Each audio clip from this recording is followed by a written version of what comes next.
Let's have an honest chat, just us blokes, about something no one really wants to bring up in the pub, erectile dysfunction, or ED. Now, if you're thinking, that's just a part of getting older, I hear you.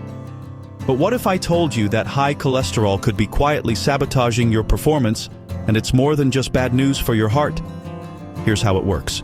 Cholesterol builds up in your arteries, forming nasty plaques. This process is called atherosclerosis, and it's a real villain when it comes to your blood flow. The arteries that supply blood to your penis are actually much smaller than the ones leading to your heart, so they're the first to get clogged. That means, in many cases, ED shows up as an early warning sign, a flashing red light, that your blood vessels aren't healthy. It's not just about blockages, though. High cholesterol damages the lining of your blood vessels, which doctors call the endothelium. When this lining isn't working properly, your body struggles to produce enough nitric oxide, that magic molecule that relaxes blood vessels and lets blood rush where it needs to go. Less nitric oxide means less blood flow, and that means trouble in the bedroom. Now, it's rare, but high cholesterol can also affect blood flow to the testicles, slowing down testosterone production. And that's another blow to your sex drive.